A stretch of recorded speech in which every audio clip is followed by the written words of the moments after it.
على من لا نبي بعد أما بعد فأعوذ بالله من الشيطان الرجيم بسم الله الرحمن الرحيم وقل ربي زدني علما الحمد لله সমস্ত প্রশংসা সমস্ত গুণগান সেই মহান রব্বুল আলামিনের জন্য যিনি আমাদেরকে কয়েকটি শব্দ অতিবাহিত হওয়ার পর আবারও সেই আগমনে এসে আমাদের কিছু কথা বলার আপনাদের কিছু কথা শ্রবণ করার তৌফিক দান করেছেন। আমরা সকলে বলি আলহামদুলিল্লাহ। তারপরে পরে জনাব মুহাম্মদ রাসূলুল্লাহ সাল্লাল্লাহু আলাইহি ওয়াসাল্লামের উপর লাখ কোটি দুরূদ ও সালাম বর্ষিত হোক।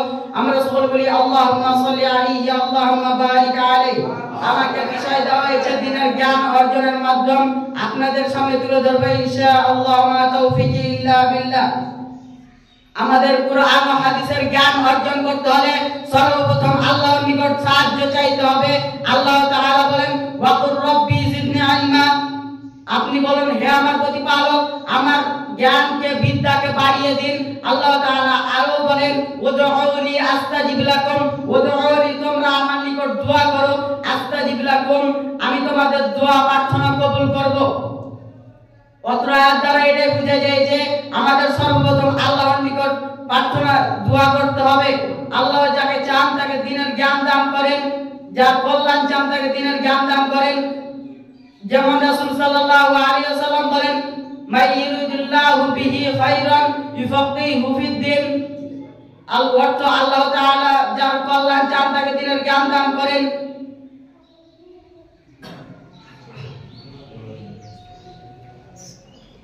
আল্লাহ সুবহানাহু ওয়া তাআলা আমাদের যদি জ্ঞান অর্জন করতে হয় আল্লাহ সুবহানাহু ওয়া তাআলার কাছে সাহায্য প্রার্থনা করতে হবে, দোয়া করতে হবে বেশি বেশি, তাহলে আল্লাহ সুবহানাহু ওয়া তাআলা আমাদেরকে দ্বীনের দায়ী হিসাবে কবুল করবেন। আমরা যেন কবুল করেন আল্লাহুম্মা আমিন। আসসালামু আলাইকুম ওয়া রাহমাতুল্লাহ।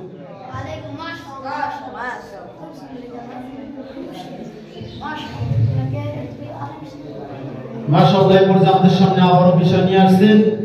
এতে দেখা মেসেজ আমার থেকে মুহাম্মদ আল আমিন আসছেন। মুহাম্মদ আল আমিন ওয়ান তার বিষয় হচ্ছে মুনাফিকদের পরিচয়। প্রস্তুত থাকবেন ইমরান। আসসালামু আলাইকুম ওয়া রাহমাতুল্লাহ। ইন্নাল হামদুলিল্লাহি ওয়াহদা والصلاة والسلام على من لا نبي بعد أما بعد أعوذ بالله من الشيطان الرجيم بسم الله الرحمن الرحيم ইকরা বিসমি রাব্বিকাল্লাযী খালাক। আলহামদুলিল্লাহ যাবতীয় প্রশংসা যাবতীয় গুণগান সেই মহান আল্লাহ সুবহানাহু ওয়া তাআলার জন্য যিনি রাহমাতের মেহেরবানিতে দীর্ঘ একটি সপ্তাহ অতিবাহিত হওয়ার পর আবারও সেই আঞ্জুমানে কিছু কথা বলার কিছু কথা শ্রবণ করার তৌফিক দান করেছেন। আমরা সবাই বলি আলহামদুলিল্লাহ। তারপরে হাবিব জনাব মুহাম্মদ রাসূলুল্লাহ সাল্লাল্লাহু আলাইহি সাল্লামের উপর লাখ কোটি দুরূদ এবং শান্তি বর্ষিত হোক। আমরা সবাই বলি আল্লাহুম্মা সাল্লি আলা আল্লাহুম্মা বারিক আলাইহি। আমাকে আঞ্জুমান থেকে পয়েন্ট হয়েছে মুনাফিকের পরিচয়। সম্মানিত উপস্থিতি, মুনাফিকের আলামত চারটি। 1 নাম্বার কথা বললে মিথ্যা কথা বলা, 2 নাম্বার ওয়াদা রাখলে ভঙ্গ করা, 3 নাম্বার আমানত রাখলে খিয়ানত করা, 4 নাম্বার ঝগড়া করলে অশ্লীল ভাষায় গালিগালাজ করা। ওয়াল্লাহু ইয়াশহাদু ইন্নাল মুনাফিকিনা লাকাযিবুন। আর আল্লাহ তাআলা সাক্ষ্য দিচ্ছেন মুনাফিকরা অবশ্যই মিথ্যাবাদী, ওয়াদা রেখে ওয়াদা ভঙ্গ করে। যে ব্যক্তি তার ভাইয়ের সাথে ওয়াদা করলো এরপর নিয়মিত সময়ে পৌঁছাতে না পারলে সে একটি মুনাফিকের অংশের উপর আমল করলো। যে ব্যক্তি আমানত, একজন ব্যক্তি আরেকজনের সাথে আমানত রাখলো, সে আমানত খিয়ানত করে সে মুনাফিক। ঝগড়ার সময় অশ্লীল ভাষায় গালিগালাজ করা, যে ব্যক্তি একজন মুসলিমের সাথে ঝগড়া লাগলো এরপর অশ্লীল ভাষায় গালিগালাজ করলো, আল্লাহ তাআলা তার মুমিন অবস্থায় তাকে উপরকা সাথী হিসেবে বানিয়েছেন। আর সেই ঝগড়ার সময় অশ্লীল ভাষায় গালিগালাজ করা সেই পাপাচারী সে মুনাফিক। আমি পরিশেষে একটি কথা বলতে চাই যে মিথ্যা কথা বলা, অশ্লীল ভাষায় গালিগালাজ করা, ওয়াদা রেখে ওয়াদা ভঙ্গ করা, আমানত রেখে খিয়ানত করা, এই চারটি বিষয় থেকে দূরে রাখা তৌফিক দান করুন। আমরা সবাই বলি আল্লাহুম্মা আমিন। এবার আমার বক্তব্য শেষ করছি। ওয়া আখিরু দাওয়ানা আলহামদুলিল্লাহি রাব্বিল আলামিন। আসসালামু আলাইকুম ওয়া রাহমাতুল্লাহ। মাশাআল্লাহ আমাদের সামনে আবারও বিষয় নিয়ে আসছেন। এতে দেখা মেসেজ আমার থেকে মুহাম্মদ ইমরান আসছেন। মুহাম্মদ ইমরান তার বিষয় হচ্ছে তাওবার হাকিকত অর্থাৎ বাস্তবতা। অনুপস্থিত। এরপর আমাদের সামনে আবারও বিষয় নিয়ে আসছেন মুহাম্মদ আরিফ আসছেন। মুহাম্মদ আরিফ এতে দেখা মেসেজ যে আমাদের শেষ বক্তা, তার বিষয় হচ্ছে রাসূল সাল্লাল্লাহু আলাইহি ওয়াসাল্লামের চরিত্র।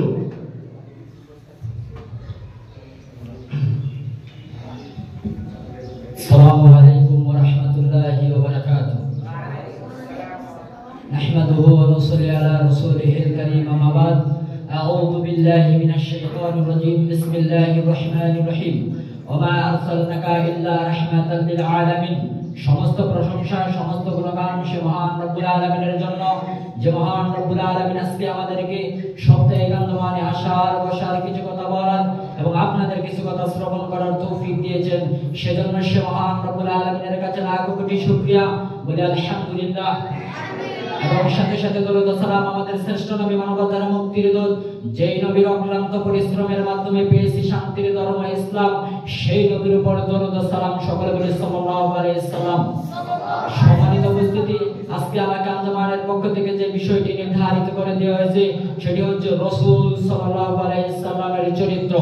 শুনুন সম্মানিত উপস্থিতি, রাসূল সাল্লাল্লাহু আলাইহি সাল্লামের চরিত্র সর্বশ্রেষ্ঠ চরিত্র, রাসূল সাল্লাল্লাহু আলাইহি সাল্লামের আদর্শ সর্বশ্রেষ্ঠ আদর্শ। শুনুন সম্মানিত উপস্থিতি, রাসূল সাল্লাল্লাহু আলাইহি সাল্লাম 40 বছর বয়স আগে অর্থাৎ নবুয়াত লাভ করার পূর্বে রাসূল সাল্লাল্লাহু আলাইহি সাল্লামকে মক্কা মদিনার কাফেররা রাসূল সাল্লাল্লাহু আলাইহি সাল্লামকে আল আমিন বলে গণ্য করেছে, আল আমিন বলে রাসূল সাল্লাল্লাহু আলাইহি সাল্লামকে ডাকেছে। শুনুন সম্মানিত উপস্থিতি, রাসূল সাল্লাল্লাহু আলাইহি সাল্লামকে আল আমিন বলে ডাকছে। আল আমিন নামের অর্থ হচ্ছে সত্যবাদী। আল আমিন তারা এজন্যই ডেকেছে, রাসূল সাল্লাল্লাহু আলাইহি সাল্লাম ছিলেন সত্যবাদী।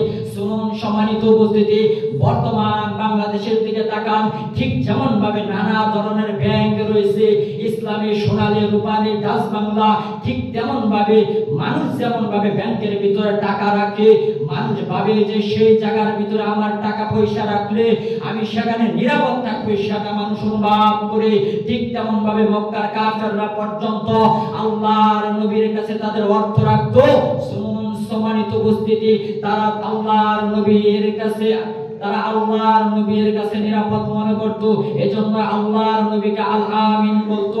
শুনুন সম্মানিত উপস্থিতি, রাসূল সাল্লাল্লাহু আলাইহি সাল্লাম সম্পর্কে মা আয়েশা রাদিয়াল্লাহু তাআলা আনহাকে জিজ্ঞাসা করা হলো, রাসূল সাল্লাল্লাহু আলাইহি সাল্লামের চরিত্র কেমন?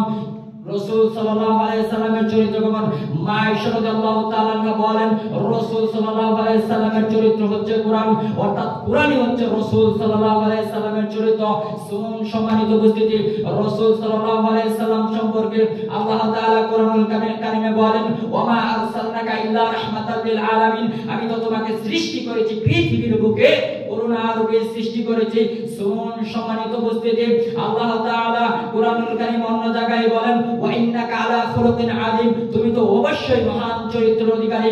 শুনুন সম্মানিত উপস্থিতি, পৃথিবীর বুকে কোনো মানুষকে আল্লাহ তাআলা বলে নাই, কোনো জাতিকে আল্লাহ তাআলা বলে নাই তুমি মহান চরিত্রের অধিকারী। একমাত্র নবী মুহাম্মদ রাসূলুল্লাহ সাল্লাল্লাহু আলাইহি সাল্লামকে বলেছে, এখান থেকে শিক্ষা নেওয়া দরকার, যেই মুহাম্মদ সাল্লাল্লাহু আলাইহি সাল্লামকে বলেছে তুমি মহান চরিত্রের অধিকারী, সেই মহান চরিত্রের অধিকারী আমাদের রাসূলের আমাদের আদর্শ বাস্তবায়ন করা দরকার। শুনুন সম্মানিত উপস্থিতি, কিন্তু আমরা এতটাই হতভাগা, আজকে মুসলমান এতটাই হতভাগা, আজকে আমরা নাম করা মুসলমান, আজকে আমরা সেই নবীর উম্মত হতে পেরেছি, কিন্তু সেই নবীকে মেনে নিতে ব্যর্থতার পরিচয় দিচ্ছি। শুনুন সম্মানিত উপস্থিতি, আজকে আমার সমাজের দিকে তাকিয়ে দেখেন সম্মানিত উপস্থিতি, আমার সমাজে বলে কানাকে ভালো পথ দেখাতে হয় না, কানাকে ভালো পথ দেখালে কানা কোনোদিন ভালো পথে যায় না, অন্ধ পথেই যায়। ঠিক তেমন ভাবে আজকে মুসলমানের এমন পরিস্থিতি হয়েছে, মুসলমানকে সিরাতুল মুস্তাকিমের পথে চলাতে আল্লাহর রাসূল বলেছে সিরাতুল মুস্তাকিমের পথে চলো। আজকে সেই সিরাতুল মুস্তাকিমের পথে না চলে আজকে মুসলমান গোমরাহের পথে চলছে। শুনুন সম্মানিত উপস্থিতি, রাসূল সাল্লাল্লাহু আলাইহি সাল্লামের আদর্শ আছেন বাস্তবায়ন করি, রাসূল সাল্লাল্লাহু আলাইহি সাল্লামের চরিত্র সর্বশ্রেষ্ঠ চরিত্র। এবার আমার বক্তব্য শেষ করছি। ওয়া মা আলাইনা ইল্লাল বালাগ। আসসালামু আলাইকুম ওয়া রাহমাতুল্লাহি ওয়া বারাকাতুহু। আসসালামু আলাইকুম ওয়া রাহমাতুল্লাহি ওয়া বারাকাতুহু। আমাদের মাদ্রাসায় জালসার সময় আমাদের আঞ্জুমান অফিসে মেহমানদারি করা হয়েছিল। তো সেই সময় আমাদের কয়েকটা জিনিস আমরা এখন পর্যন্ত পাইনি, তার মধ্যে একটা ছিল ট্যাপ আর একটা ছিল বিল। এই দুইটা জিনিস আমরা এখনো পাইনি, সব জিনিস এগুলো পাওয়া গেছে। তো ট্যাক্সের ভিতরে এগুলো মূলত থাকবে, হয়তো কেউ ফেলে দিচ্ছে বা বাহিরে আছে। রুমে আমরা অনেক খুঁজতেছি, 2 দিন ধরে পাইনি, এখনো খোঁজা হলো। তো বক্তার শেষ সময় যতটুকু দেওয়া আছে, সময় শেষ করার সময় একটা করে চিরকুট দেওয়া হবে।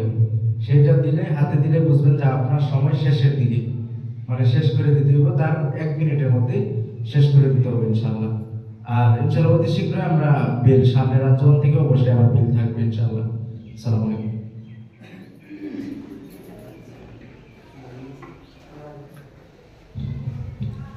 মাশাআল্লাহ, আমাদের এই ভাইয়ের বক্তব্য অনেক সুন্দর হয়েছে। আল্লাহ তাআলা যাতে তাকে দ্বীনের জন্য কবুল করে, আল্লাহুম্মা আমিন। সম্মানিত হচ্ছে আপনাদের জন্য একটা নিউজ রয়েছে, একটা খবর রয়েছে, সেটা হচ্ছে যে আমাদের মাদ্রাসা থেকে কিন্তু আমরা চাই আমাদের মাদ্রাসাটা প্রসার এটা বৃদ্ধি হোক। এর জন্য সবচেয়ে গুরুত্বপূর্ণ ভূমিকা যেটা পালন করে সেটা হচ্ছে সোশ্যাল মিডিয়া। সেটা কি? সোশ্যাল মিডিয়া মানে আপনার ইউটিউবের জগৎ, ফেসবুকের জগৎ, ইনস্টাগ্রামে, টুইটারের জগৎ। এখন কারো যদি বক্তব্য ভালো হয়, এই ক্ষেত্রে মানুষ এটা দেখুক, সে কিন্তু এটা চাই কিনা। এক্ষেত্রে মানুষের পেজ আছে, মানুষের ইউটিউব চ্যানেল আছে, তাছাড়া আমার যে নিজস্ব ইউটিউব চ্যানেল আছে, বিলাল বিন আব্দুল্লাহর কাফির যে ইউটিউব চ্যানেল আছে, খুব সুন্দর করার পরে, এডিটিং করার পরে এই ভিডিওগুলো সেখানে ছাড়া হবে। চাইলে আপনারা ফেসবুকও পাবেন, ইউটিউবে পাবেন, ইভেন ইনস্টাগ্রাম এবং টুইটার এক্সেও ভিডিওগুলো পাবেন আপনারা, সেখানে ছেড়ে দেওয়া হবে। তো আমরা আমাদের বক্তব্যকে আরো সুন্দর করার চেষ্টা করব। এরপর যে আমাদের সামনে বিষয় নিয়ে আসছেন, মোতাবলার শুরুতে আসছেন মোহাম্মদ আব্দুল্লাহ আল জাহিদ। আসছেন মোহাম্মদ আব্দুল্লাহ আল জাহিদ, তার বিষয় হচ্ছে পিতা মাতার অধিকার। প্রস্তুত থাকবেন একই জামাই থেকে মোহাম্মদ মুবারক।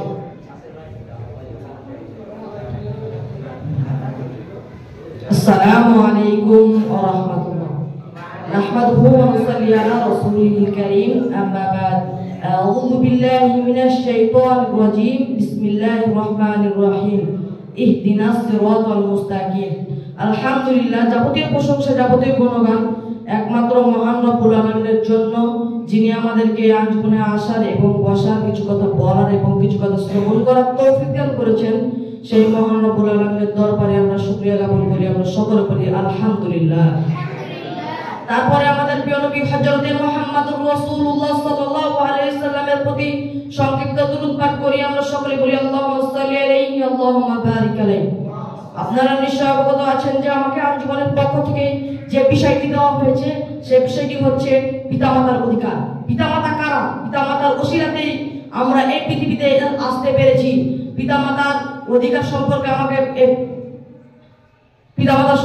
আমাকে আঞ্জুমানের পক্ষ থেকে বিষয় দেওয়া হয়েছে।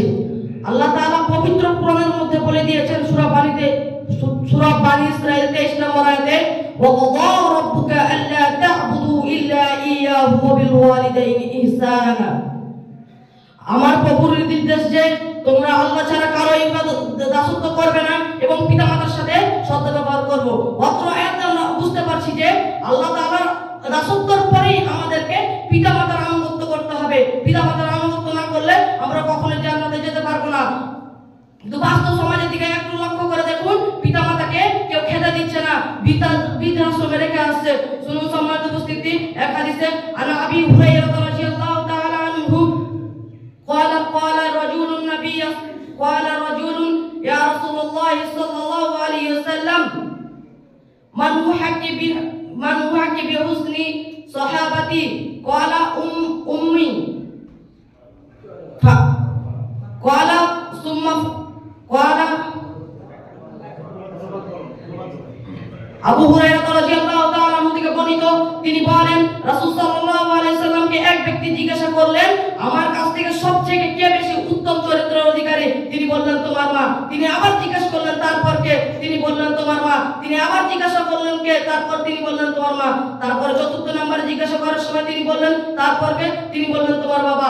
আপনার কাছে ধরেন 100% ভালোবাসা রয়েছে, তার ভিতরে আপনার মা পাবে 75%, আপনার বাবা পাবে 25%। কিন্তু আমাদের সমাজের দিকে লক্ষ্য করুন, কেউ পিতামাতার আনুগত্য করে না, কেউ পিতামাতার কথা শুনে না, পিতামাতাকে বৃদ্ধাশ্রমে রেখে আসছে।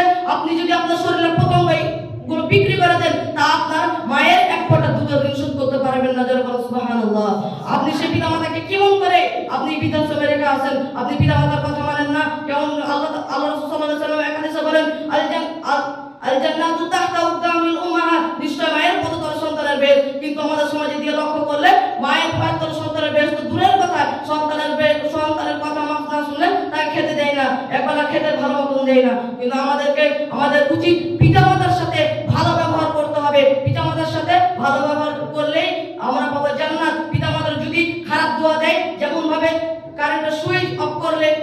করলে লাইট জ্বলে, তেমন ভাবে এই পিতামাতা যদি একবার খারাপ দোয়া দিয়ে দেয় তাহলে আপনার জীবনটা একবারে রদ্র হয়ে যাবে। আমার সংক্ষিপ্ত বক্তব্য শেষ করছি। আসসালামু আলাইকুম। আপনারা ওখান থেকে কেউ কথা বলবেন না, আপনারা ওখান থেকে কেউ কথা বলবেন না। আশা করি এটা আপনাদের কাছে এই ভদ্রতা অন্তত আপনারা বজায় রাখবেন। এখন সবাই যদি নেতা হতে চান, কর্মী কে হবে? এখন যে আলোচনার মাধ্যমে এই জিনিসটা বুঝতে চাই, বাবাকে মাকে দেওয়া হলো তিনটা গোল্ডেন প্লে বাটন, আর বাবাকে শুধুমাত্র সন্তুষ্ট করা হলো একটি সিলভার প্লে বাটন দিয়ে। এই অস্ট্রেশন একটা কথা মনে পড়ে গেল। 6 মাস আগে একটা ছেলে আমার ফোন দিয়ে কথা বলতেছিল। এখন ছেলে বলতেছে যে মা তুই আমাকে টাকা দে, আমার টাকা লাগবে, আমি খাবো দাবো ঘুরবো ফিরবো, টাকার প্রয়োজন আছে আমার। এখন বলতেছে আরে বাবা আমার কাছে তো এখন টাকা নাই। তখন এই মাস থেকে ছেলেটা মাকে বলতেছে তুই একদিন বৃদ্ধ হবি না, তোকে তখন দেখে নেবো পারবো। তো ঠিক আছে, আমাদের কাছে আল্লাহ এরকমটা না করো। সম্মানিত উপস্থিতি, আল্লাহ আমাদেরকে পিতা মাতাকে সম্মান করে তৌফিক দান করুক, আল্লাহুম্মা আমিন। এরপর যে আমাদের সামনে বিষয় নিয়ে আসতেছেন মোহাম্মদ মুবারক আসছেন। মোহাম্মদ মুবারক আলী, তার বিষয় হচ্ছে কৃপণতার পথিক এবং কাজী। السلام عليكم ورحمة الله وبركاته. نحمده ونصلي على رسوله الكريم. أما بعد فأعوذ بالله من الشيطان الرجيم. ومن يوق شح نفسه فأولئك هم المفلحون. আলহামদুলিল্লাহ, সমস্ত প্রশংসা আল্লাহ সুবহানাহু ওয়া তাআলার জন্য, যার অশেষ অনুগ্রহে আমরা এই সুন্দর একটি মাজলিসে বসে কোরআন এবং সহিহ সুন্নাহ থেকে কিছু কথা বলা এবং কিছু কথা শ্রবণ করার তৌফিক পেয়েছি। সেই রবের প্রতি সকলে অন্তরস্থল থেকে শুকরিয়া আদায় করি। সকলে বলে আলহামদুলিল্লাহ। দরুদ এবং সালাম বর্ষিত হোক সেই নবীর প্রতি, যার অক্লান্ত পরিশ্রমের মাধ্যমে আমরা পেয়েছি এক মধুমাখা ধর্ম ইসলাম। সেই নবীর প্রতি সংক্ষিপ্ত দরুদ পাঠ করি। সকলে বলে আল্লাহুম্মা সাল্লি আলাইহি আল্লাহুম্মা বারিক আলাইহি। সম্মানিত উপস্থিতি, আমাকে আঞ্জুমানের পক্ষ থেকে বিষয় দেওয়া হয়েছে কৃপণতা পরিহারকারী ব্যক্তি। উক্ত বিষয়টি আপনাদের মাঝে তুলে ধরার চেষ্টা করবো ইনশাআল্লাহ। কৃপণতা হলো ইসলামের একটি নিন্দনীয় খারাপ গুণ, যা মানুষের মনের সংকীর্ণতা ও আল্লাহর রহমত থেকে দূরে সরে যাওয়ার কারণ। পক্ষান্তরে কৃপণতা পরিহারকারী ব্যক্তি উদার, দানশীল ও আল্লাহ সুবহানাহু ওয়া তাআলার প্রতি ভরসা রাখেন। এই সম্পর্কে আল্লাহ সুবহানাহু ওয়া তাআলা সূরা তাগাবুনের 16 নম্বর আয়াতে বলেন, ওয়া মান ইউকা শুহা নাফসিহি, যাদেরকে কৃপণতা হতে মুক্ত করা হয়েছে, ফাউলাইকা হুমুল মুফলিহুন, বাস্তবে তারাই হলো সফলকাম। সম্মানিত উপস্থিতি, অত্র আয়াত দ্বারা বুঝতে পারি যে আমরা যদি আমাদের জীবনে সফলতা অর্জন করতে চাই, তাহলে অবশ্যই আমাদের কৃপণতা পরিহার করতে হবে।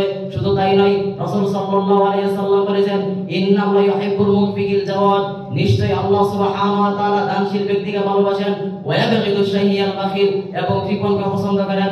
অত্র হাদিস দ্বারা বুঝতে পারি যে আল্লাহ সুবহানাহু ওয়া তাআলা কৃপণকে কখনো ভালোবাসেন না, আল্লাহ সুবহানাহু ওয়া তাআলা কৃপণকে অপছন্দ করেন। শুধু তাই নয়, আবু হুরায়রা রাদিয়াল্লাহু থেকে বর্ণিত, তিনি বলেন রাসূল সাল্লাল্লাহু আলাইহি ওয়াসাল্লাম বলেছেন, যখন আল্লাহর কোন বান্দা সকালে ঘুম থেকে ওঠে, তখন আসমান থেকে দুজন ফেরেশতা অবতরণ হয়। তাদের মধ্যে একজন বলে, হে আল্লাহ, তুমি দানশীল ব্যক্তিকে উত্তম প্রতিদান দাও, এবং আরেকজন বলে, হে আল্লাহ, তুমি কৃপণকে ধ্বংস করে দাও। যে ব্যক্তি কৃপণতা করে, ওই ব্যক্তির জন্য ফেরেশতারা খারাপ দোয়া করে, বদ দোয়া করে। সম্মানিত উপস্থিতি, এখন সেই কৃপণতা পরিহার করলে আমাদের কি উপকার? আমাদের উপকার হলো, 1 নম্বর, অন্তরে প্রশান্তি আসে। 2, মানুষের ভালোবাসা এবং সম্মান পাওয়া যায়।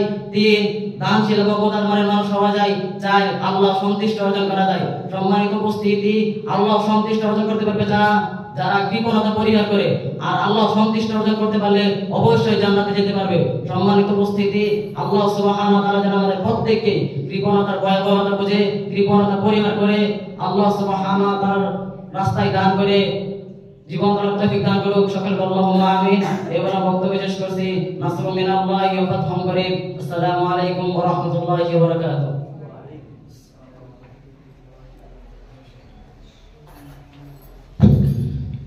মাশাআল্লাহ। এই পর্যায়ে আমাদের সামনে মুতাওয়ালা শেষ শুরু হতে যাচ্ছে। মুতাসানির শুরুতে বিষয় নিয়ে আসছেন মোহাম্মদ ইসমাইল। মোহাম্মদ ইসমাইল, তার বিষয় হচ্ছে তাকওয়া অর্জনের উপায়। প্রস্তুত থাকবেন একই জামাত থেকে মোহাম্মদ জিয়াদুল ইসলাম।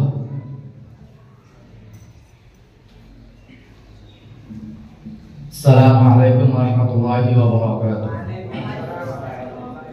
ইন্নাল হামদালিল্লাহি নাহমাদুহু ওয়া নাস্তাঈনুহু ওয়া নাস্তাগফিরুহু ওয়া নাউযু বিল্লাহি মিন শুরুরি আনফুসিনা ওয়া মিন sayyi'ati a'malina।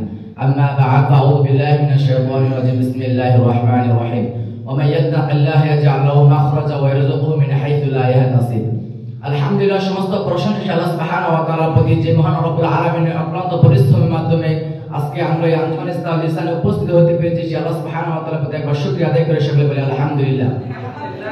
রাসূল করিম সাল্লাল্লাহু আলাইহি ওয়াসাল্লামের প্রতি রাসূল করিম সাল্লাল্লাহু আলাইহি ওয়াসাল্লামের প্রতি দরুদ পাঠ করে, যে মহান নেতার প্রতি, যে মহান নেতা অক্লান্ত পরিশ্রমের মাধ্যমে আমাদেরকে দিয়ে গেছেন এই শান্তি ধর্ম ইসলাম, তার প্রতি একবার দরুদ পাঠ করে সকলে বলি আল্লাহুম্মা সাল্লি আলাইহি আল্লাহুম্মা বারিক আলাইহি। সম্মানিত উপস্থিতি, আজকে আমাকে আঞ্জুমানের পক্ষ থেকে যে বিষয়টি দেওয়া হয়েছে তা হচ্ছে তাকওয়া। এই বিষয়টি নিয়ে আমি আপনার সামনে সংক্ষিপ্ত সময়ে কিছু কথা বলার চেষ্টা করব। মা তাওফীকি ইল্লা বিল্লাহ। সম্মানিত উপস্থিতি, তাকওয়া শব্দের অর্থ হচ্ছে আল্লাহর ভয়, অর্থাৎ যে ব্যক্তি আল্লাহ সুবহানাহু ওয়া তাআলার ভয় কাঁদে, যে ব্যক্তি আল্লাহ সুবহানাহু ওয়া তাআলার একনিষ্ঠ বান্দা হতে চায়, যে ব্যক্তি আল্লাহ সুবহানাহু ওয়া তাআলার প্রিয় বান্দা হতে চায়, আল্লাহ সুবহানাহু ওয়া তাআলা তাকে জাহান্নামের আগুন থেকে রক্ষা করবে। অর্থাৎ আপনি যদি আল্লাহ সুবহানাহু ওয়া তাআলার একনিষ্ঠ বান্দা হতে পারে, আপনি যদি আল্লাহ সুবহানাহু ওয়া তাআলার একনিষ্ঠ বান্দা হতে চাই, তাহলে আল্লাহ সুবহানাহু ওয়া তাআলা আপনাকে জাহান্নামের আগুন থেকে রক্ষা করবেন। এই ব্যাপারে আল্লাহ সুবহানাহু ওয়া তাআলা সূরা তালাকের 2 এবং 3 নম্বর আয়াতে বলেছেন, ওয়া মান ইয়াত্তাকিল্লাহ ইয়াজআল লাহু মাখরাজা। যে ব্যক্তি আল্লাহ সুবহানাহু ওয়া তাআলার ভয় করবে, যে ব্যক্তি আল্লাহ সুবহানাহু ওয়া তাআলাকে ভয় করবে, আল্লাহ সুবহানাহু ওয়া তাআলা তার মুক্তির পথ বের করে দিবেন।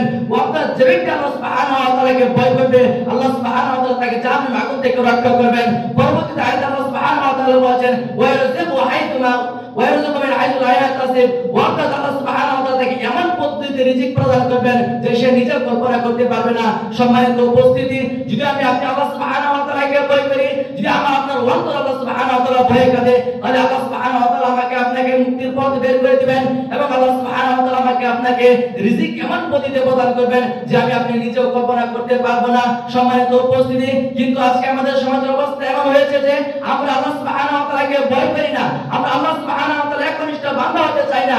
আমরা দুনিয়ার পিছনে ছুটে বেড়াচ্ছি, আমরা দুনিয়ার পিছনে ছুটে বেড়াচ্ছি।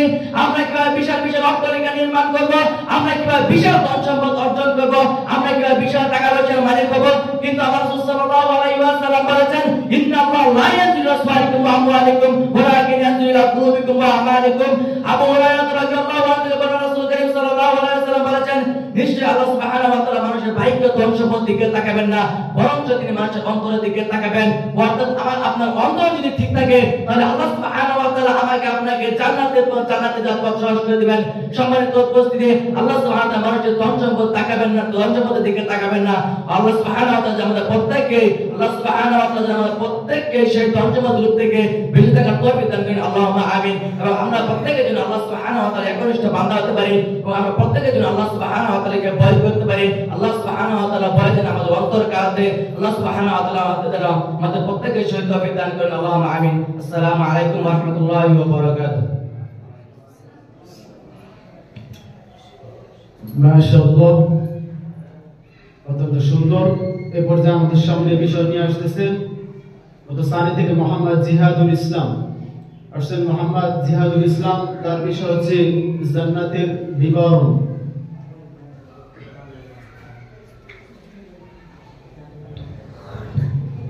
আসসালামু আলাইকুম ওয়া রাহমাতুল্লাহ।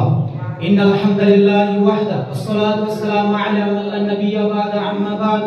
আউযু বিল্লাহি মিনাশ শাইতানির রাজীম। বিসমিল্লাহির রহমানির রহিম। ফি জান্নাতিন আলিয়া।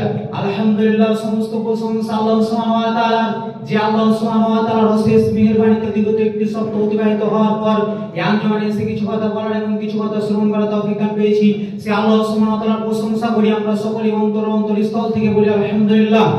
তারপরে পবিত্র শান্তির ধারা অবশ্যই শেষ নবীর উপর, যার পরে কোন নবী আসবে না, যিনি সর্বশেষ নবী এবং সর্বশ্রেষ্ঠ রাসূল, তার উপর দ্রুত শান্তির ধারা অবশ্যই আমরা সকলে বলি আল্লাহুম্মা সাল্লি আলাইহি আল্লাহুম্মা বারিক আলাইহি।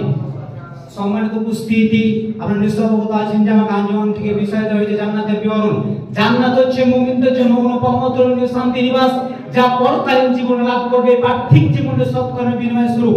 সেটা এমন জায়গা যেখানে কোনো অশান্তি অশুভের ছোঁয়া থাকবে না, থাকবে না কোনো দুঃখ এবং থাকবে না কোনো বেদনা, সেখানে রয়েছে অফুরন্ত অসীমহীন শান্তি। রাসূল সাল্লাল্লাহু আলাইহি ওয়াসাল্লাম সেই জায়গা বর্ণনা করেছেন, যা সংক্ষিপ্ত হবে মা লা আইনুন রাআত ওয়ালা উযুনুন সামিআত ওয়ালা খাতারা আলা কলবিল বাসার। সেটা এমন জায়গা যা কোনো চোখ দেখে নাই, কোনো কান শ্রবণ করে করেনি, মানুষের অন্তর যা কল্পনা করেনি। সম্মানিত উপস্থিতি, রাসূল সাল্লাল্লাহু আলাইহি সাল্লামের বাণী দ্বারা বোঝা যায় যে আদৌ পর্যন্ত কোনো মানুষ জান্নাত চোখ দিয়ে দেখে নাই এবং জান্নাতের যে সৌন্দর্য, তার আকৃতি কোনো মানুষ তা অন্তরে কল্পনা করেনি। সম্মানিত উপস্থিতি, জান্নাতের ঘরবাড়ি হচ্ছে অতি মূল্যবান পাথর দ্বারা তৈরি এবং জান্নাতের মাটি হচ্ছে সুগন্ধময়, গাছপালা হচ্ছে ফুলে বড় বড় সুশোভিত নদ ও সুপের পানি দ্বারা পূর্ণ। এগুলো হচ্ছে মুমিনদের জন্য একটি অতুলনীয় শান্তি নিবাস। সম্মানিত উপস্থিতি, জান্নাত আল্লাহ সুবহানাহু ওয়া তাআলা এমন ভাবে সৃষ্টি করেছেন, সেখানে যদি আপনি কোনো কিছু একটা নেওয়ার কল্পনা করেন, সেই জিনিসটা আমরা কল্পনা করা শেষ হবে না, তার আগে সেই জিনিসটা আপনার সামনে উপস্থিত হয়ে যাবে। এছাড়া জান্নাতের সুবিশাল প্রাসাদ, বহুতল অলৌকিক বিশিষ্ট অট্টালিকা রয়েছে। এগুলো মুমিনদের জন্য অনন্ত সুখের আবাস, অনুপম সৌন্দর্যের অজর লীলাভূমি। এসবই হচ্ছে মুমিনদের জন্য চিরস্থায়ী অবিনশ্বর বাসস্থান। আল্লাহ সুবহানাহু ওয়া তাআলা সূরা তাওবার মধ্যে বলেন, ওয়া'দাল্লাহুল মুমিনিনা ওয়াল মুমিনাত ওয়া জান্নাতিন তাজরি মিন তাহতিহা আল-আনহারু খালিদিনা ফিহা ওয়া মাসাকিন তাইয়্যিবাতান ফি জান্নাতি আদন ওয়া রিদওয়ানুম মিনাল্লাহি ওয়াল ফাওজুল আযীম। আল্লাহ মুমিন পুরুষ এবং মুমিনাদেরকে প্রতিশ্রুতি দিয়েছে জান্নাতের যা চিরস্থায়ী তলদেশে নদী প্রবাহিত, যে তারা স্থায়ী হবে, স্থায়ী জান্নাতের বাসস্থান উত্তম, আল্লাহ সন্তুষ্টি সর্বশ্রেষ্ঠ যে মহাসাফল্য। সম্মানিত উপস্থিতি, অত আয়াত দ্বারা বোঝা যায় যে যারা মুমিন পুরুষ এবং মুমিন নারী, যারা আল্লাহ সুবহানাহু ওয়া তাআলা তাদেরকে যে জান্নাতটা দিবে, সেই জান্নাতের উপর আল্লাহ সুবহানাহু ওয়া তাআলা নিজের সন্তুষ্টি, আর এই যে মুমিনদের জন্য সাফল্য। জান্নাতে যেমনি হবে বহুতল বহুকক্ষ বিশিষ্ট অট্টালিকা রয়েছে, ঠিক তেমনি ভাবে জান্নাতে বড় বড় বিশাল তাঁবু রয়েছে। রাসূল সাল্লাল্লাহু আলাইহি ওয়াসাল্লাম বলেন, জান্নাতে মুমিনদের জন্য মুক্তাধার একটি তাঁবু থাকবে, যার মধ্যস্থল হচ্ছে 5000, প্রশস্ত হচ্ছে 7 মাইল এবং জান্নাতের প্রত্যেকটা মাথা জান্নাতের পরিবার থাকবে, জান্নাতের প্রত্যেকটা ঘোড়া জান্নাতের পরিবার থাকবে এবং তাদেরকে যাবে, কিন্তু তারা এই করে দেখতে হবে না। সম্মানিত উপস্থিতি, মাত্র রাসূল সাল্লাল্লাহু আলাইহি ওয়াসাল্লামের বাণী দ্বারা বোঝা যায় যে জান্নাতে যারা মুমিন তাদের জন্য যে তাঁবুটা হচ্ছে, সেই তাঁবুটা হচ্ছে মুক্ত দ্বারা তৈরি এবং যার মধ্যে স্থল হচ্ছে ফাঁকা, যার প্রশস্ত হচ্ছে 7 মাইল, অন্য কোন আছে যেটা প্রশস্ত হচ্ছে আসমানে 7 মাইল এবং তারা এক উপরে কাছাকাছি থাকবে, কিন্তু তারা এই করে দেখতে হবে না। সম্মানিত উপস্থিতি, তাই পরিশেষে আমি বলতে চাই যে আল্লাহ সুবহানাহু ওয়া তাআলা আমাদেরকে এই পার্থিব জীবনে সৎকর্ম করে জান্নাতুল ফিরদাউস হাসিল করার তৌফিক দান করে। আমরা সকলে বলি আল্লাহুম্মা আমিন। আসসালামু আলাইকুম ওয়া রাহমাতুল্লাহ। মাশাআল্লাহ, জাযাকাল্লাহু খায়র ওয়া আহসান জাযা। এরপর যে আমাদের সামনে আমাদের ভাঙা মনকে জাগা করার জন্য একটি ইসলামী সঙ্গীত নিয়ে আসবেন, ইসলামী সঙ্গীত নিয়ে আসবেন মোহাম্মদ পারভেজ হোসেন ভাইকে তার ইসলামী সঙ্গীত পরিবেশন করার জন্য বিশেষভাবে অনুরোধ জানানো হচ্ছে।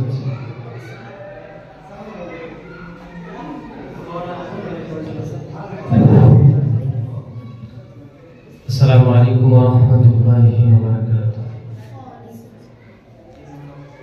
জীবন তরি বাইতে গিয়ে যদি কোনদিন আমি করে ফেলিব, ক্ষমা করে দিও। সেই ভুল ধরে রেখো না, জীবন তরি বাইতে গিয়ে যদি কোনদিন আমি করে ফেলিব, ক্ষমা করে দিও। সেই ভুল ধরে রেখো না। এতদিন আমি ছিলাম তীরে, ছিল না কোনো ভয় হৃদয় নিরে। এতদিন আমি ছিলাম তীরে, ছিল না কোনো ভয় হৃদয় নিরে। আজ তোরি বাইতে গিয়া কেন কাঁপে আমার হিয়া, আজ তোরি বাইতে গিয়া কেন কাঁপে আমার হিয়া। এ কথা আমি আজও জানি না। জীবন তরি বাইতে গিয়ে যদি কোনদিন আমি করে ফেলিব, ক্ষমা করে দিও। সেই ভুল ধরে রেখো না। সপেছি তোমার সঠিক পথের পথি করিও আমার জীবন সপেছি তোমার সঠিক পথের পথি করিও আজ তোরি বাইতে গিয়া কেন কাঁপে আমার হিয়া আজ তোরি বাইতে গিয়া কেন কাঁপে আমার হিয়া এই কথা আমি আজ জানি না জীবন তোরি বাইতে গিয়ে যদি করদিন আমি করে ফেলিব ক্ষমা করে দিও সেই ভুল ধরে রেখো না জীবন তোরি বাইতে গিয়ে যদি করদিন আমি করে ফেলিব ক্ষমা করে দিও সেই ভুল ধরে রেখো না। আসসালামু আলাইকুম ওয়া রাহমাতুল্লাহ।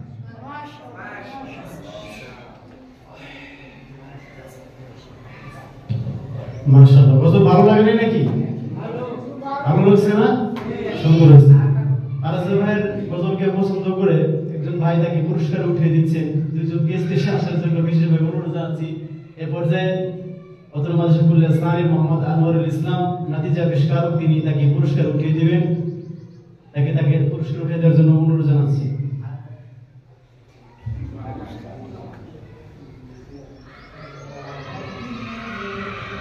মাশাআল্লাহ, এ পর্যায়ে আমাদের সামনে বিষয় নিয়ে আসতেছেন। আমাদের আর বেশি সময় নেব না, কিছুক্ষণের মধ্যে ইনশাআল্লাহ শেষ হয়ে যাবে আমাদের আঞ্জুমান। এ পর্যায়ে আমাদের সামনে বিষয় নিয়ে আসতেছেন মুতারাব থেকে মোহাম্মদ মুস্তাকিম বিল্লাহ। আসেন মোহাম্মদ মুস্তাকিম বিল্লাহ, তার দেশ হচ্ছে শিরকের পরিচয় এবং পরিণাম। প্রস্তুত থাকবেন একই জামাত থেকে মোহাম্মদ জুবাইর।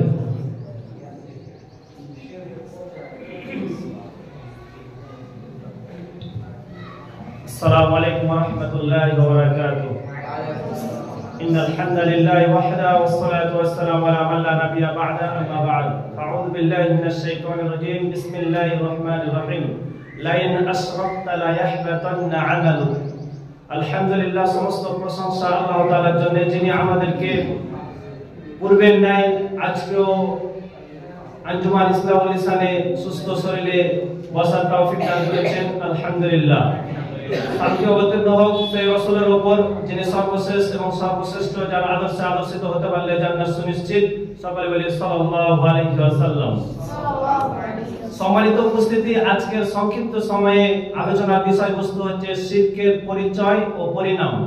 শিরকের পরিচয় হচ্ছে, শিরক হচ্ছে কোনো কিছু কারো সঙ্গে অংশীদারিত্ব করা, ভাগাভাগি করে নেওয়া। যেমন বলা হয় আশরাকা ফি আমরিহি, তার সাথে, তার বিষয়ের সাথে, তার ব্যবসার সাথে অংশীদারিত্ব করলো। ঠিক তেমনি ভাবে আশরাকা বিল্লাহি, আল্লাহর সাথে শরীক স্থাপন করলো।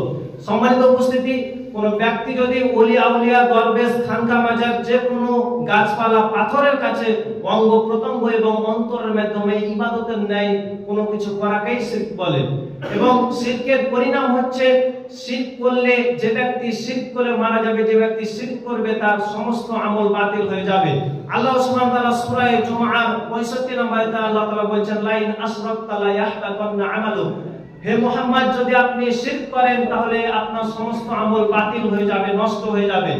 আল্লাহ তাআলা অন্যত্র বলেন যে শিরক হচ্ছে মানুষের জান্নাতে যাওয়ার একটি, জান্নাতের পথ বন্ধ করে দেয়, জান্নাত তার জন্য হারাম করে দেয় এই শিরককারীর জন্য। আল্লাহ সুবহানাহু ওয়া তাআলা সূরা মাইদার 72 নম্বর আয়াতে আল্লাহ তাআলা বলেন ইন্নাহু মান ইশরিক বিল্লাহ, যে ব্যক্তি আল্লাহ তাআলার সাথে শিরক স্থাপন করবে ফাকাদ হারামাল্লাহু আলাইহিল জান্নাহ, তার জন্য জান্নাতকে আল্লাহ তাআলা অবশ্যই হারাম করে দিবে। ওয়া মা ওয়াহুন নার, আর তার থাকার জায়গা হবে জাহান্নাম। ওয়া মা লিযালিমিনা মিন আনসার, আর সেই রকম জালেমদের জন্য কাল কিয়ামতের ময়দানে কোনো সাহায্যকারী থাকবে না। তাহলে দ্বিতীয় নম্বর যে বিষয়টি বুঝতে পারলাম, তার জন্য জান্নাতকে হারাম করে দিবে এবং জাহান্নাম তার জন্য ওয়াজিব হয়ে যাবে একজন শিরককারীর জন্য। তিন নম্বর যে বিষয়টি আল্লাহ তাআলা হক নষ্ট হয় শিরক করার মাধ্যমে। আল্লাহ রাসূল সাল্লাল্লাহু আলাইহি সাল্লাম সহিহ বুখারী হাদিস নম্বর 2856, সহিহ মুসলিম 123, সহিহ মিসকাতুল মাসাবি 24 নম্বর হাদিস আল্লাহ রাসূল সাল্লাল্লাহু আলাইহি সাল্লাম বলেছেন যে ফা ইন্না হাক্কাল্লাহি আলাল ইবাদি, আল্লাহ তাআলার হক বান্দার উপরে আইয়াবুদুল্লাহ, যে আল্লাহর ইবাদত করবে, ওয়ালা ইশরিকু বিহি শাইআ, এবং তার সাথে অন্য কিছুকে শিরক স্থাপন করবে না। সম্মানিত উপস্থিতি, উক্ত হাদিস দ্বারা প্রতীয়মান হয় যে একজন আদম সন্তানের উপরে, একজন বান্দার উপরে আল্লাহ তাআলার হক রয়েছে। প্রথম হক হচ্ছে সে আল্লাহর একমাত্র ইবাদত করবে এবং তার সাথে অন্য কাউকে সমকক্ষ করবে না, শিরক স্থাপন করবে না। এটা হচ্ছে আল্লাহ তাআলার হক। সম্মানিত উপস্থিতি, আর এই হক, আল্লাহ তাআলার হক যে নষ্ট করবে, বিনষ্ট করবে, কাল কিয়ামতের ময়দানে সে ব্যক্তি আল্লাহর নাজাত প্রাপ্ত, আল্লাহর সুখময় জান্নাত লাভ করতে পারবে না। সম্মানিত উপস্থিতি, উক্ত আলোচনা দ্বারা আমরা বুঝতে পারলাম তিনটি বিষয়, যে একজন ব্যক্তি শিরক করার কারণে, আল্লাহ তাআলার সাথে সমকক্ষ স্থাপন করার কারণে, এক নম্বর যে বিষয়টি তার আমল বিনষ্ট হয়ে যাবে, ধ্বংস হয়ে যাবে। দুই নম্বর যে বিষয়টি তার জন্য জান্নাত হারাম করে দেওয়া হবে এবং জাহান্নাম তার জন্য ওয়াজিব হয়ে যাবে। তিন নম্বর যে বিষয়টি তার আল্লাহ তাআলার হক নষ্ট করা হবে একজন শিরককারী যদি তওবাবিহীন, তওবা ছাড়াই মারা যায়। অতএব আল্লাহ তাআলা আমাকে আপনাকে শিরক মুক্ত আমল, শিরক মুক্ত জীবন, শিরক মুক্ত সমাজ, শিরক মুক্ত পরিবার, শিরক মুক্ত দেশ করার তৌফিক দান করুন। আল্লাহুম্মা আমিন। আসসালামু আলাইকুম ওয়া রাহমাতুল্লাহি ওয়া বারাকাতুহু। মাশাআল্লাহ। এরপর যে আমাদের সামনে বিষয়টি আসতেছেন মুতারাবে থেকে মোহাম্মদ জুবাইর আসছেন। মোহাম্মদ জুবাইর, তার বিষয় হচ্ছে সুন্নাহ এবং বিদআতের ব্যাখ্যা এবং তাৎপর্য। প্রস্তুত থাকবেন সানবিয়াগুলা থেকে মোহাম্মদ আব্দুর রাকি।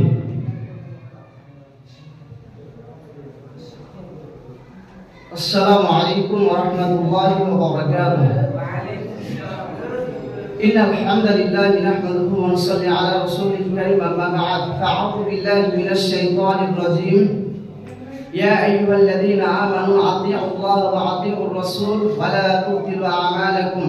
وقال رسول الله صلى الله عليه وسلم عن عائشة رضي الله تعالى عنها قالت قال رسول الله صلى الله عليه وسلم من أحدث في أمرنا هذا ما ليس منه فهو رد. رواه البخاري ومسلم। প্রশংসা আল্লাহ সুবহানাহু ওয়া তাআলা, যিনি আমাদেরকে প্রত্যেক সপ্তাহে নাই আজকে ইসলামের লিসানে আসার তৌফিক দান করেছেন। আমরা সকলে বলি আলহামদুলিল্লাহ। তারপরে আমাদের নবী, শেষ নবী মুহাম্মদ সাল্লাল্লাহু আলাইহি ওয়াসাল্লামের উপর লাখো লাখো দরুদ সালাম শান্তির ধারা অবতীর্ণ হোক। আমরা সকলে বলি সাল্লাল্লাহু আলাইহি ওয়াসাল্লাম। সম্মানিত উপস্থিতি, আজকে আমার সংক্ষিপ্ত আলোচনার বিষয়বস্তু হচ্ছে সুন্নাত এবং বিদআত এবং তার গুরুত্ব। প্রথমে আমাকে এই বিষয়গুলি জানতে হবে, সুন্নাত শব্দ কি এবং আহলে সুন্নাত বা কারা এবং বিদআত কি, এবং বিদআত কত দিক দিয়ে মুসলিম সমাজকে গ্রাস করে রেখেছে। সুন্নাত শব্দের ব্যাখ্যা হচ্ছে আত-তারিক, অর্থাৎ পথ, রীতি, নিয়ম, পদ্ধতি ইত্যাদি। কোরআন মাজিদে সুন্নাত শব্দটি বহুবার ব্যবহৃত হয়েছে। 26 নম্বর পারার মধ্যে সূরা আল-ফাতহের 23 নম্বর আয়াতে আল্লাহ সুবহানাহু ওয়া তাআলা বলেছেন, সুন্নাতুল্লাহি আল্লাতী ক্বাদ খালাত মিন ক্বাবল, আল্লাহর সুন্নাত যা পূর্বে থেকে রয়েছে, ওয়ালাম তাজিদ লিসুন্নাতিল্লাহি তাবদীলা, আর আল্লাহর সুন্নাতে কোন রূপ পরিবর্তন হতে দেখবে না কখনো। সম্মানিত উপস্থিতি, অত্র আয়াত দ্বারা প্রমাণিত হয় যে আল্লাহর সুন্নাত যেগুলো রয়েছে, ভালো কাজগুলো রয়েছে, আল্লাহর সুন্নাত যেগুলো রয়েছে তা পূর্বে থেকে রয়েছে এবং এর পরিবর্তন তোমরা কখনো দেখতে পাবে না। প্রিয় উপস্থিতি, বলছিলাম সুন্নাতের ব্যাপারে। আল্লাহ রাসূল সাল্লাল্লাহু আলাইহি ওয়াসাল্লাম বলেছেন, ওয়া সুন্নাতুন নাবিয়্যি তারিকাতুহু আল্লাতী কানা ইয়াতাহাররাহা, নবী করিম সাল্লাল্লাহু আলাইহি ওয়াসাল্লামের সুন্নাত হচ্ছে তিনি বাস্তব কাজে এবং কর্মে তিনি অনুসরণ করে চলতেন। ইমাম রাযী রাহিমাহুল্লাহ তাআলা এই কথাটি উল্লেখ করেছেন, নবীর সুন্নাতের সেই নিয়ম পন্থা ও পদ্ধতি তিনি বাস্তব কাজে ও কর্মে তিনি অনুসরণ করে চলতেন। প্রিয় উপস্থিতি, বলছিলাম সুন্নাত শব্দের আবেদনের অর্থ এবং তার ব্যাখ্যা। আয়েশা রাদিয়াল্লাহু তাআলা আনহা বলেন, রাসূল সাল্লাল্লাহু আলাইহি ওয়াসাল্লাম বলেছেন, যে ব্যক্তি এই দিনের মধ্যে নতুন কিছু প্রথা চালু করলো যা আমার এই দিনের মধ্যে নেই, তাদেরকে প্রত্যাখ্যান করা। এই দিনের মধ্যে বলতে যা কোরআন এবং তার সহিহ সুন্নাহর মধ্যে নেই, তাদেরকে প্রত্যাখ্যান করা। বিদআত শব্দের যে আলোচনা করেছিলাম এবং সুন্নাত এবং বিদআত শব্দের অর্থ হচ্ছে যে নতুন কিছু আবিষ্কার করা। নতুন আবিষ্কার বলতে এই বাংলার বুকে, এই বাংলার জমিনে নতুন আবিষ্কার অনেক রকম রয়েছে, তার মধ্যে সাধারণ মানুষের মধ্যে কিছু বিদাত রয়েছে। যে কথা বলছিলাম তার মধ্যে মাদ্রাসার ছাত্রের মধ্যে কিছু বৈশিষ্ট্য এবং কিছু বিদাত রয়েছে। তার অন্যতম হচ্ছে হাফেজদের মধ্যে সম্মানিত উপস্থিতি বলছিলাম সাদাকাল্লাহুল আযীমের ব্যাপারে কোরআন তেলাওয়াতের শেষে যে ব্যক্তি সাদাকাল্লাহু আযীম বলবে, প্রত্যেক কোরআন তেলাওয়াতের শেষে আল্লাহ রাসূল কখনো সাদাকাল্লাহ বলতেন না। বলছিলাম রাসূল সাল্লাল্লাহু আলাইহি ওয়াসাল্লাম যখন কোরআন তেলাওয়াত শেষ করতেন তখন এই দোয়াটি বলতেন, সুবহানাকাল্লাহুম্মা ওয়া বিহামদিক আশহাদু আল্লা ইলাহা ইল্লা আনতা আস্তাগফিরুকা ওয়া আতুবু ইলাইক। এই দোয়াটি পাঠ করতেন। অতএব আমাদেরকে পাঁচ ওয়াক্ত নামাজের শেষে যেগুলো বিদআত কাজ রয়েছে আল্লাহ সুবহানাহু ওয়া তাআলা আমাদেরকে প্রত্যেককে জানা কোরআন এবং তার সহিহ সুন্নাহ অনুযায়ী আমাদেরকে ইবাদত করা তৌফিক দান করুন। আল্লাহুম্মা আমিন। ওয়া আখিরু দাওয়ানা আলহামদুলিল্লাহি রাব্বিল আলামিন। আসসালামু আলাইকুম ওয়া রাহমাতুল্লাহি ওয়া বারাকাতুহু।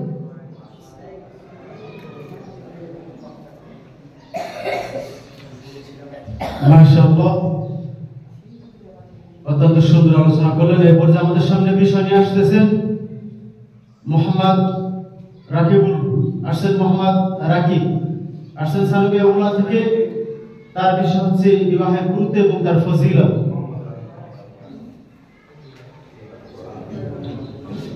আসসালামু আলাইকুম ওয়া রাহমাতুল্লাহি ওয়া বারাকাতুহু।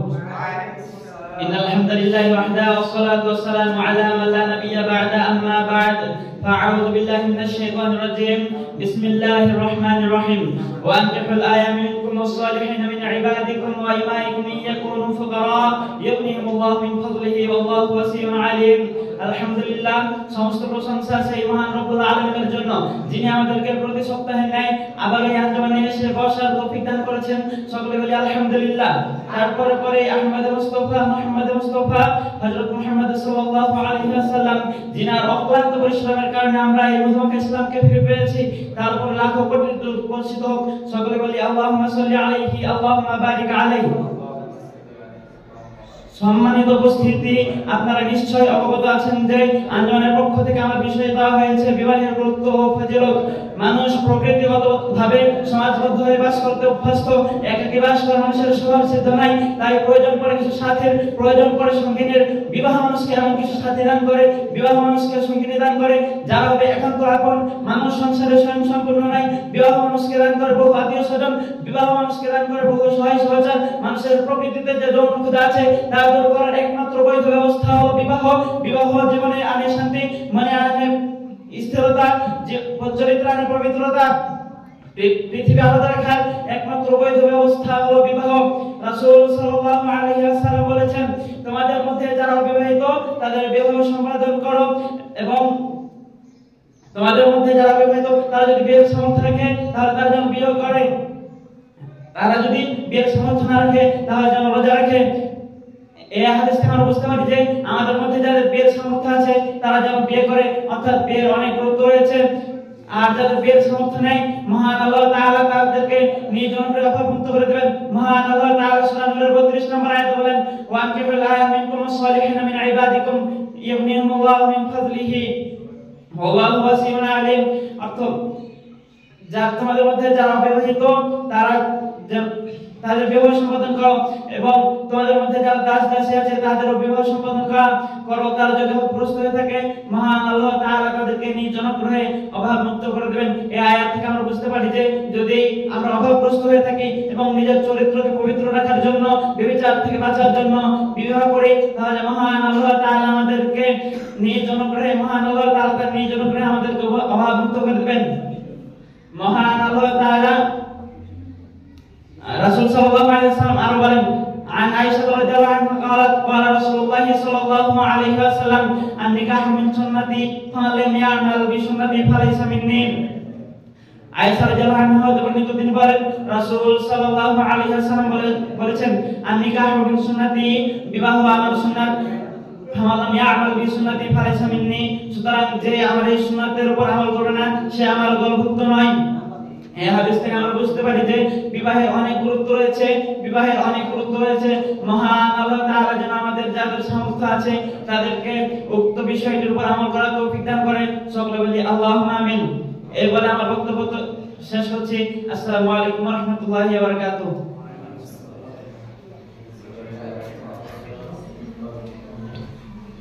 মাশাআল্লাহ, জাযাকাল্লাহ।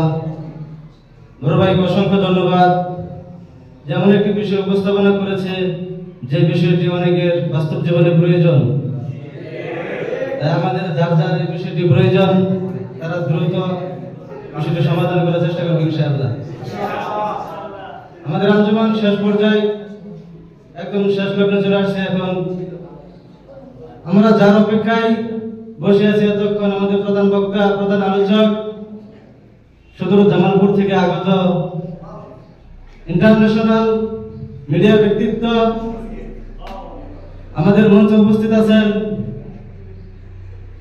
আমাদেরকে শায়েখের জবান থেকে মূল্যবান নসিহত পেশ করবেন এবং আমরা সেটা শুনবো।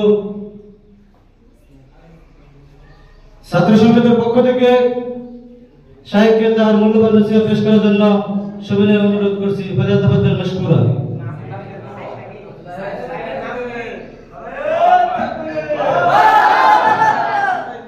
আসসালামু আলাইকুম ওয়া রাহমাতুল্লাহ। শুরুতে আল্লাহ তাআলার শুকরিয়া আদায় করতেছি। আমরা সকলে বলি আলহামদুলিল্লাহ। আল্লাহ নবীর প্রতি সংক্ষিপ্ত দরুদ আমরা সকলে বলি সাল্লাল্লাহু আলাইহি ওয়াসাল্লাম। সম্মানিত উপস্থিতি, আমি আমার বিশেষ শুরু করার আগে একটা কথা বলতে চাই। আসলে আমাদের পরিচালক শ্রদ্ধেয় ভাই যতটুকু প্রশংসা আমার করেছেন, আসলে আমি এতটুকু এক বিন্দু করার যোগ্য একজন মানুষ নয়। এই সম্মানিত উপস্থিতি, কথা যেটা হলো যে আসলে যোগ্য না। আজকে আমাকে যে আঞ্জুমান কর্তৃপক্ষ থেকে যে বিষয়টা দেওয়া হয়েছে তা হচ্ছে একটা আনকমন একটা বিষয়, যা এই বিষয়ে খুবই মানুষ, কম সংখ্যক মানুষ আছে যারা আলোচনা কম করে। তবে এই সমস্ত বিষয় নিয়ে আমাদেরকে আলোচনা করা প্রয়োজন।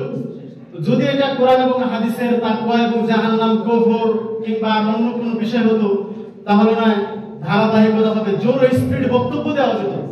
কিন্তু যারা এখানে কম জনই মানুষ রয়েছে তাদেরকে আমি অনুরোধ করব এই বক্তব্যটাকে একটু নিজের ব্রেন দিয়ে শোনার চেষ্টা করবেন, নিজের ব্রেন দিয়ে খাটানোর চেষ্টা করবেন। আসলে আল্লাহ সুবহানাহু ওয়া তাআলার তুলনায় এই দুনিয়া আমরা কতটা পরিমাণ নগণ্য এবং তুচ্ছ। আল্লাহু আকবার। সম্মানিত উপস্থিতি, আজকে যে আমার বিষয় দেওয়া হয়েছে তা হচ্ছে যে আচমকা পৃথিবী, সৃষ্টির বিস্ময়। পৃথিবী হঠাৎ করে কিভাবে কোথা থেকে সৃষ্টি হলো জানা দরকার আছে নাই? কিভাবে তৈরি হলো, হঠাৎ করে এতগুলো গ্রহ হয়ে গেল, কিভাবে হয়ে গেল? এগুলো আল্লাহ তাআলা কুরআনুল কারীমে বলে দিয়েছেন। আসলে কিভাবে হলো এর একটু ব্যাখ্যা আমি আপনাদেরকে পূর্বে বলি। আমরা শুনেছি বিজ্ঞান একটা জিনিস কিছুদিন আগে আবিষ্কার করেছে যার নাম দিয়েছে বিগ ব্যাং। কি নাম দিয়েছে? Big bang theory, the black hole. এটা বিজ্ঞানীরা নাম দিয়েছে কি জন্য, কেন নাম দিয়েছে? কারণ আমরা জানি বিশাল এক বিস্ফোরণের মাধ্যমে, বিশাল এক আওয়াজের মাধ্যমে কোরআনের মধ্যে যেটা বর্ণিত হয়েছে কুন ফায়াকুন, আল্লাহ অতীত বর্তমান ভবিষ্যৎ, হওয়া বললে হয়ে যাও, কুন ফায়াকুন আল্লাহ যখন বলছে তখন এক বিশাল বিস্ফোরণের মাধ্যমে এই সমস্ত গ্রহ, এই সমস্ত যত নক্ষত্র রাজি তারকা রয়েছে সবগুলো এখন পর্যন্ত কিয়ামত পর্যন্ত বিস্তৃত হবে, একটা আরেকটা থেকে দ্রুত যাবে। আল্লাহু আকবার। তার মানে আমরা এখান থেকে বুঝতে পারলাম যে আল্লাহ তাআলার আদেশে, যেটা আল্লাহ তাআলা কোরআনুল কারীমে 1400 বছর আগে বলে দিয়েছে, আর বিজ্ঞান মাত্র 10-15 বছর আগে, 20 বছর আগে সর্বোচ্চ বের করে দিয়েছে যে এক বিশাল এক বিস্ফোরণের মাধ্যমে, আওয়াজের মাধ্যমে এই গোটা পৃথিবীর যত যা কিছু রয়েছে এগুলা বিভিন্ন জায়গায় ছিটকে পড়ছে। পৃথিবী এক জায়গায়, যেমন ধরেন এই পৃথিবী কত বছর আগে তৈরি হয়েছে, সৃষ্টি হয়েছে, বা ওই আপনার বিশাল বিস্ফোরণের মধ্যে থেকে ভাগ হয়েছে, এটা বিজ্ঞান বের করেছে প্রায় 1500 বিলিয়ন বছর আগে। 1 বিলিয়ন হয় 1000 বছর, মানে 15,000 বছর আগে এই পৃথিবীটা আলাদা হয়ে গেছে। আর আলাদা যে হচ্ছে, এই যে দ্রুত যে হচ্ছে আলাদা হওয়ার পরবর্তীতে এটা দ্রুত হইতেই থাকবে। কতদিন হবে? কিয়ামত পর্যন্ত এটা দ্রুত হইতে থাকবে। এই যে মর্মে আল্লাহ তাআলা বলেন সানুরিয়াহুম আয়াতিনা ফিল আরদ ওয়া ফি আনফুসিহিম হাত্তা ইয়াতাবায়ানা লাহুম আন্নাহুল হক। So then the hour, the graduation of Nefer. মহান আল্লাহ তাআলা বলতেছেন যে শীঘ্রই মহাবিশ্বের দিগন্তে আমি তাদের মধ্যে, নিজেদের মধ্যে আমার নিদর্শন সমূহ, আমার যে নিদর্শন রয়েছে, আয়াত সমূহ রয়েছে, এইগুলো আমি কি করব? প্রকাশ করব।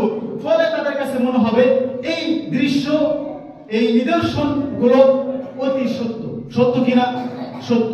আচ্ছা, আমরা চলে আসি, আমরা একটু পূর্ণর দিকে চলে আসি। আদিতে আদিতে মানে কি? পুরনো, অনেক পূর্বে। আমরা যদি বিজ্ঞানের দিকে লক্ষ্য করি যে এই যে পৃথিবীর যে একটা আচমকা সৃষ্টি, এটা কোথায় থেকে চলে আসলো? পৃথিবীকে যখন সৃষ্টি করা হয়েছে তখন থেকে এখন পর্যন্ত পৃথিবী যে সম্প্রচারিত হচ্ছে, মানে পৃথিবীর যে একটা দূরত্ব রয়েছে সেটা কিন্তু বাড়তেছে। পৃথিবীর দূরত্ব কিভাবে?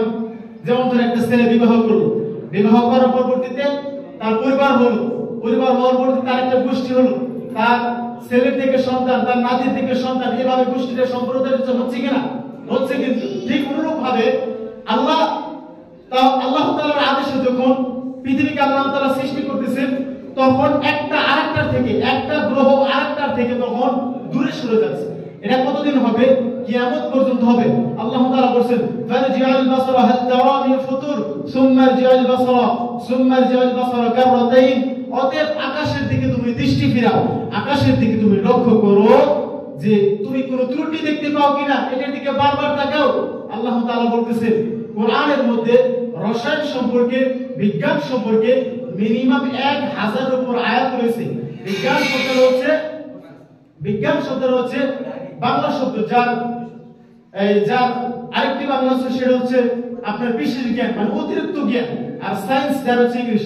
আপনি যদি কোনো বিজ্ঞানীকে কোনো একটা জিনিস রিসার্চ করতে দেন তাহলে সে আপনার কথাটা গ্রহণ করবে না, সে নিজ থেকে শুরু করবে।